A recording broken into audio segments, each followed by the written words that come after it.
အာနာသိန်းစီဖြစ်စဉ်မသိန်းစီဖြစ်စဉ်ငါတူဦးတဲ့အမြင်ကမင်းတို့ကငါတို့ထက်အခွင့်အရေးပိုပြီးတော့မှဟိုမရငါတို့တာမန်လူပဲဖြစ်ဖြစ်ဒီလက်နက်ကင်ဖွဲ့စီပဲဖြစ်ဖြစ်ဟိုမှပြောမှဆို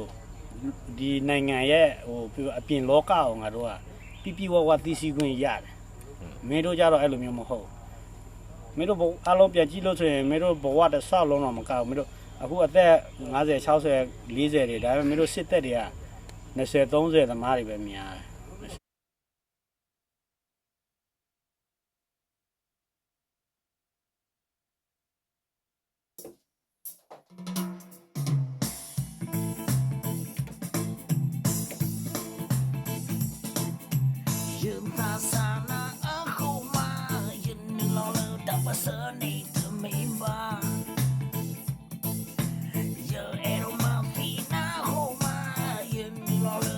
Sonny to me, ma. You knew no dollar, more sorrow. No, in it, you that song, come on, come up, more sorrow. A dad no soul to me, tell a burger in your apple. Kaludu say, come. Mày đã đi đâu và mà nên trust lấy mẹ và mà nhà đâu bố đã bỏ biểu là ska đi lâu nhà đâu đẹp quê quê này nè mẹ nó xin na làm hậu nhà đâu đẹp quê quê này nè Miro Sanchi la momo Naro te puede buena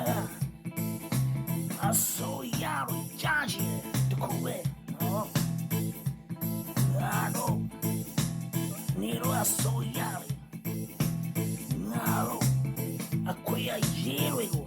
So sonira Kye Te kura momo Nenga Nyama pinenga Akolo te yendaroi Akuya yeso so kera Dajamlo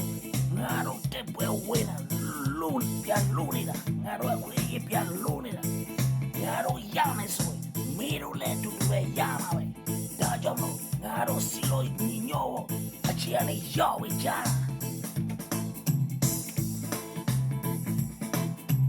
Jani malola akoma Jani lola Sonny to me, ba.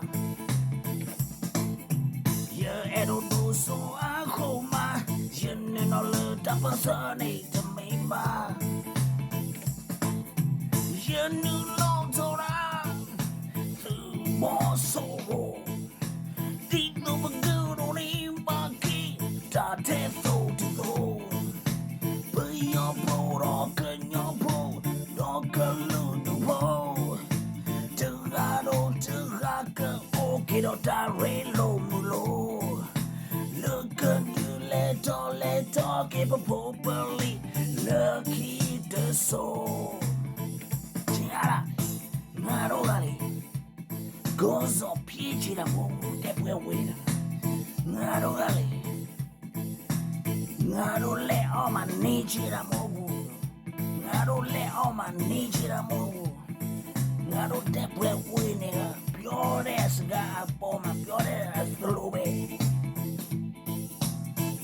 Aso yaro, chachi Ngaro akweye pialuni Pialogia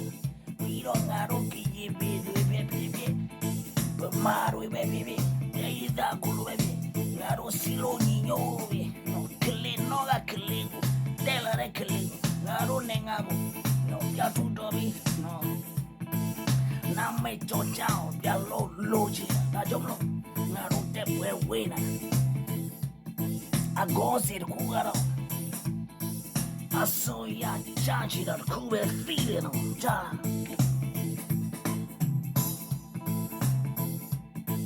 Miro Kamaro ya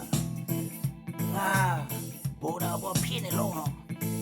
Miro as A tego No Kana နာငါပြေးမယ်ဆိုရင်မင်းတို့ကအကိုလိုသေးပြီးမှဒါပဲပြောချင်တာ ကျော်30ကျော်အဲ့တော့မင်းတို့ဘဝတချိုးလုံးอ่ะဒီတက်ထမကိုနင်းမြုပ်ခဲ့တာဒါပေမဲ့အဲ့ဒီနင်းမြုပ်ခဲ့တဲ့ဘဝတချိုးလုံးမှာမင်းတို့ဘ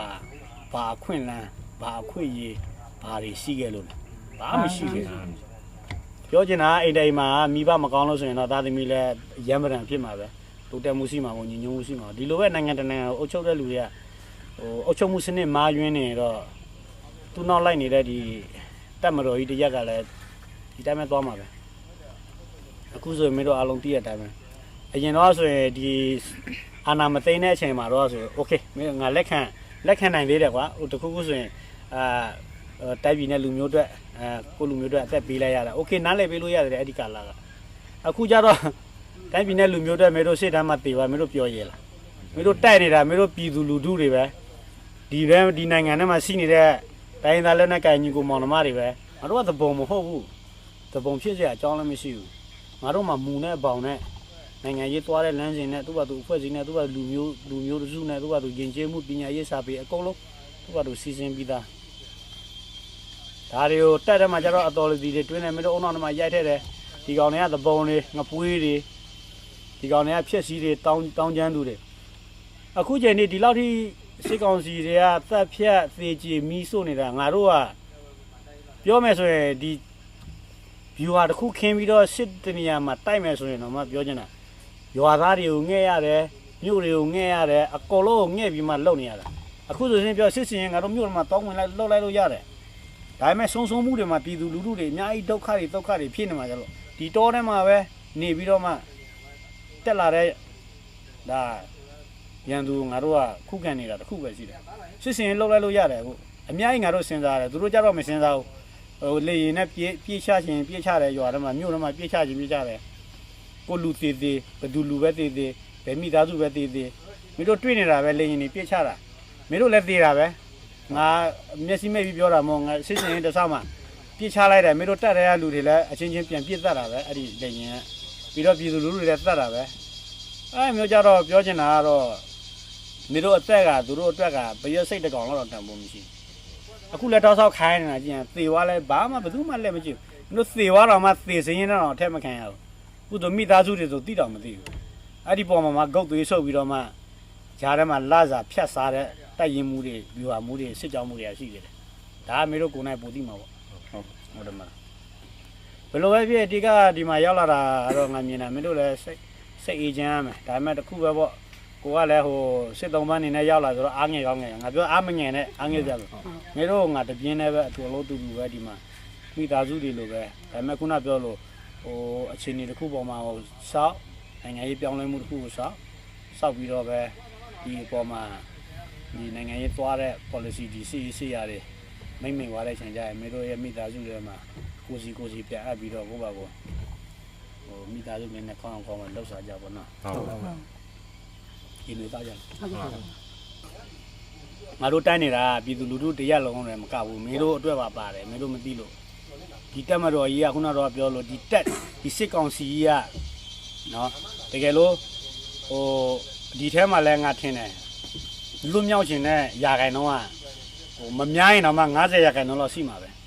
ပြောချင်တာဒါအနည်းဆုံးတွေ့ထားတာနော်ဘာဖြစ်လို့ဆိုတော့ဖိနှိပ်မှုကန်လူတန်းသားတွေကများတယ်လေတက်တယ်မှာအရာရှိတွေ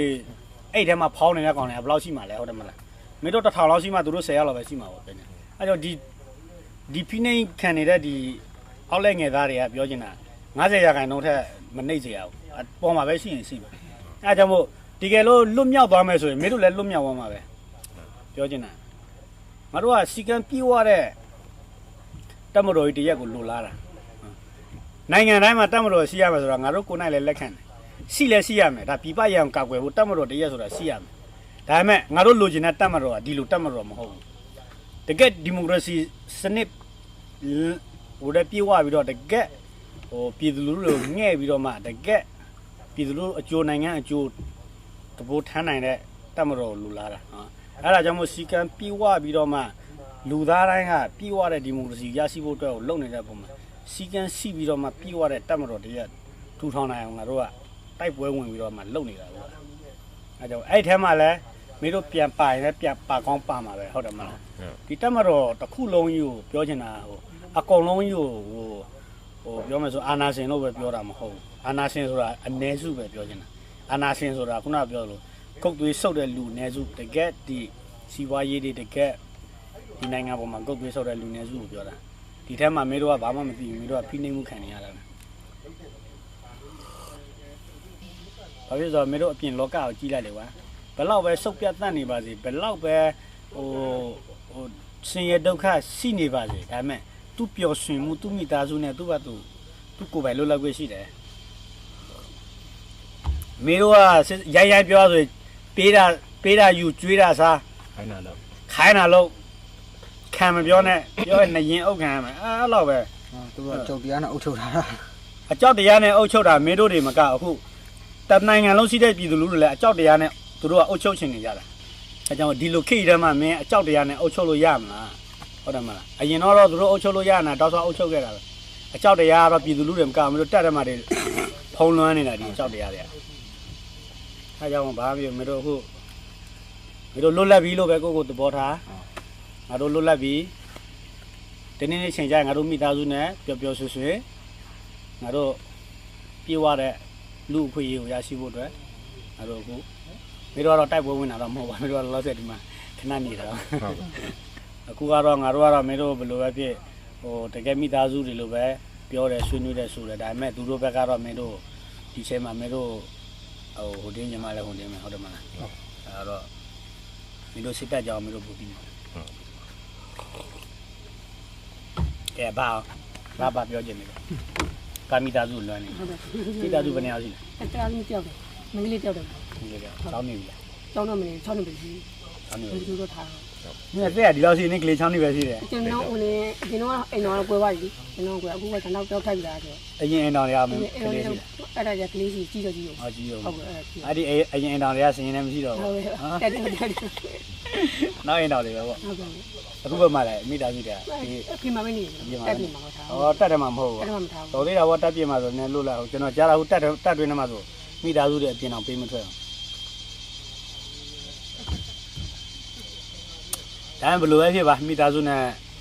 နွေးတွေးပြန်ဆုံနိုင်အောင်တော့ကျွန်တော်တို့လည်းစူးစမ်းပေးမယ်နော်စူးစမ်းပေးမယ်အမြန်ဆုံးဒီအာနာရှင်ပြုတ်ကြဖို့အတွက်လည်းဝိုင်းတော့ဆုတောင်းကြပေါ့ဒီအာနာရှင်ပြုတ်ကြသွားမှပဲကျွန်တော်တို့ကသွားခြင်းနဲ့ပန်းနိုင်မိသားစုနဲ့နွေးတွေးပြန်နေလို့ရမှာနော်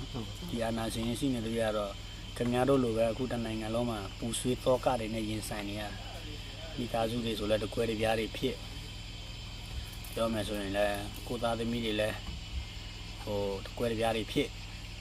ပြောမယ်ဆိုမျိုးတက်တဲ့ဟာတွေမဟုတ်မကောက်ဒါတွေအပြင်လောကမှာလည်းအကုန်လုံးဒီလိုဖြစ်နေအဲကြောင့်ဒါမှမချပါဘူးဒီအာနာရှင်နော်မချပါဘူးအာနာရှင်ဆိုတော့ဘယ်တော့မှဒီစီရက်တီလို့မရဒီမှာရောက်လာပြီးကြတဲ့တန်းတူပဲဘာကြောင့်တန်းတူပြောဆိုခုနကတော့ပြောတဲ့စကားတွေမှာပါပါတယ်မင်းတို့လည်းဖိနှိပ်မှုခံနေရတာငါတို့လည်းဖိနှိပ်မှုခံနေရတာဒီဖိနှိပ်မှုအောက်မှာလွတ်မြောက်ဖို့အတွက်ငါတို့အတူတူရုန်းကန်ပြီးစူးစမ်းနေတဲ့အချိန်မှာမင်းတို့ငါတို့အဖြူအမဲမခွဲကြဘူးဒီအပေါ်မှာအကြောင်းမျိုးမျိုးကြောင့်ငါတို့ဒီမှာရောက်လာတယ်ဒီမှာတွေးဆောင်ကြတယ်အဲ့ဒီအပေါ်မှာလည်းတယောက်နဲ့တယောက်သဘောထားကြီးထားပေးကြဟုတ်ဘာလို့ဒီထက်မှလူငယ်တွေလည်းရှိမယ်တချို့ကြတော့လည်းစိတ်ခံစားချက်မှုပြင်းထန်ပြီးတော့ဒီလိုဆက်ဆံတာတွေပြောတာဆိုတာကကြရင်လည်းဟိုဒေါသတွေမောဟတွေပါကောင်းပါလိမ့်မယ်ဒီပေါ်မှာသဘောထားကြီးစွာတရားနဲ့တရားနားလည်ပေးကြဒါပေမဲ့အဲ့လိုမျိုးမဖြစ်အောင်တော့ငါလည်းတောက်ဆောက်သူတို့ကိုစုံမနေပါမရှိကြောင်းမှာတော့စိတ်ချရမ်းပတာတွေမရှိဘူးအကုန်လုံးကသူ့ဘာသူစနစ်နဲ့ပဲသွားမှာရေပေါ်မင်းကတော့မင်းမသတိရပြီလားရ